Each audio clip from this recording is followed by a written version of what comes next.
It's my people. It's our way of life. It's who we are. It's the heart of all of us. Where are my people going? We've always been here. This is our land, that we have the lakes, the rivers that we swim in, that we worship in, that we work in, the mountains around that we gathered in. They're all important to us. So being Stichums is all of that. It's the heart. It's the way of our ancestors. It's what was instilled in us. It's us.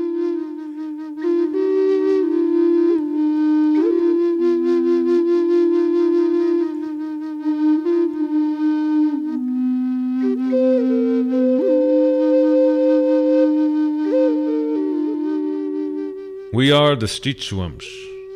We are the discovered ones, the ones who are found here since time immemorial. We came to be here by way of the great creator, Cataldo.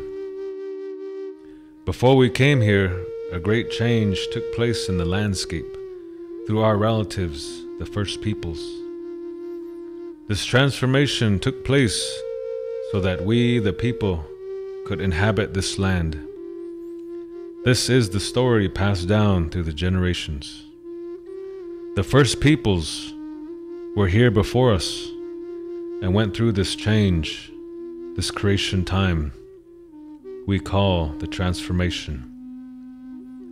The first peoples sacrificed themselves and became the lakes, rivers, wind, mountains, animals, sun, moon, to serve the Creator's purpose for His human children. All the blessings were placed in nature when this transformation took place. We call this Mityep, teachings from all things. This Mityep, it's in all creation. Everything you see has this embedded within it. The great teachings of the great Creator, Cataldo. This is what we live by. This is what we abide by. Our whole culture was derived by this means of understanding our universe. But another change was coming, one that we would have to go through ourselves.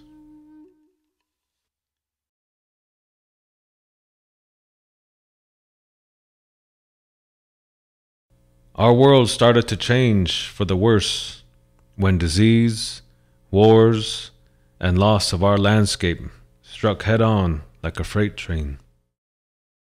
One man named Circling Raven, who was a spiritual man and chief of our tribe, many years earlier prophesied these hardships, but also prophesied the coming of great medicine men with cross sticks and long black robes would bring new teachings and a new way of life at a time of great hardships.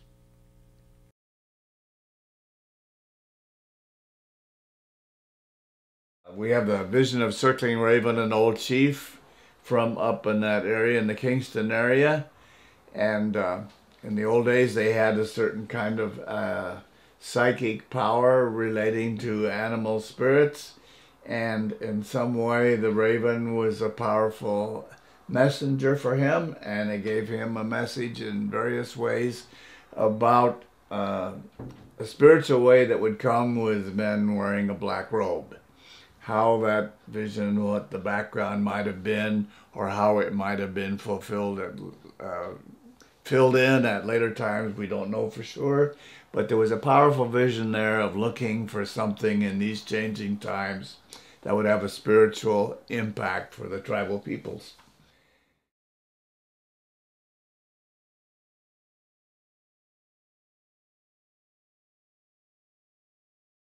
From 1660 to 1760, Circling Raven was our head chief. It is stated that he had an extended life and reached to be 150 years old. The last person in our tribe to live to be that old, and highly respected because of this. He searched for these men, crossing many rivers and mountains. The people would sing his prophecy songs, and many a travels looking for these medicine men, but to no avail. In 1760, our great head chief, Circling Raven, was buried in one of his favorite places near Kingston, Idaho. 15 years later, in the mid-1770s, it is said that the first smallpox epidemic hit our tribe, devastating our population.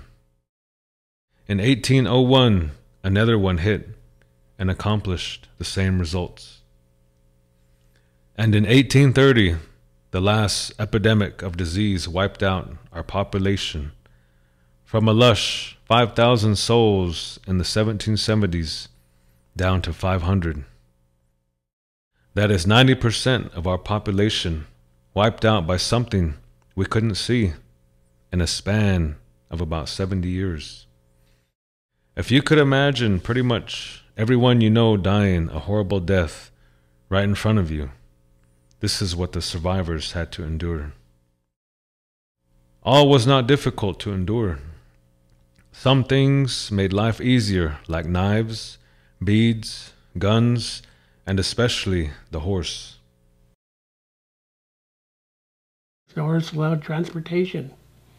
It allowed further travel us up into the hills to get to that elk herd. It allowed us to get to those camas grounds that we heard about. It was so important to us, just the way the vehicle is today.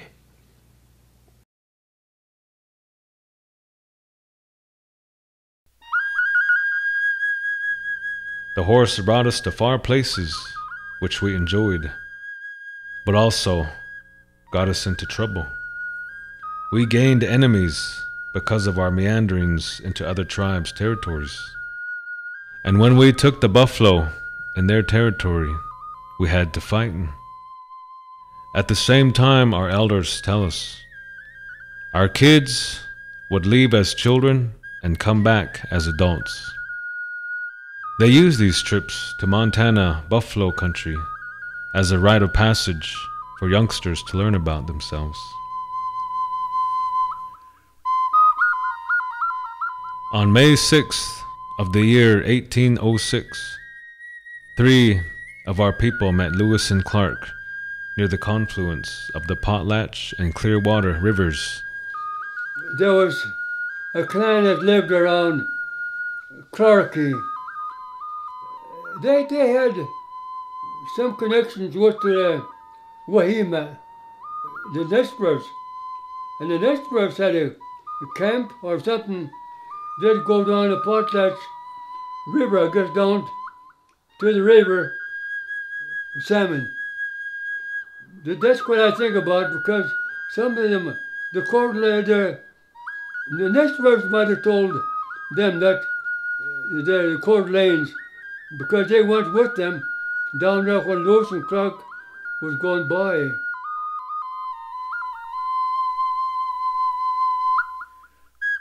And on September 9th of 1809, we met David Thompson near Hope, Idaho, where we took dried salmon, trout, deer, and berries to trade for beads, wool blankets, knives, and cooking pots. But we didn't let them set up a trading post in our territory. We were very strong about what we wanted on our land and what we saw as a trespass. In the year 1841, we sent 3 of our tribal folks over the mountain to the Flathead Reservation to plead with Father D. Smet. He had a vision from earlier Jesuit missions in the 1600s in Paraguay and South America. Missions that were called reductions. And this was his ideal of helping people carry on their traditional life as a viable community away from the invading white hordes of people that would be coming in. And this was really successful for a couple of 100 years in Paraguay until the whole reduction system of tribal colonies was destroyed by the Portuguese and Spanish governments.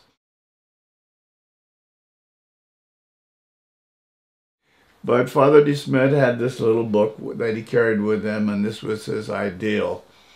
He had been in the East and he'd worked with Potawatomis for a number of years, and he had seen the destruction that came upon the tribes as the white settlers kept moving in and pushing the tribal groups back.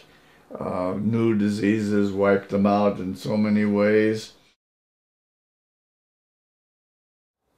And Father De Smet had this dream of a colony, a tribal colony off away from all the white people, where they could maintain their own identity and their own way of life and not be corrupted by the new society that was moving in towards the West.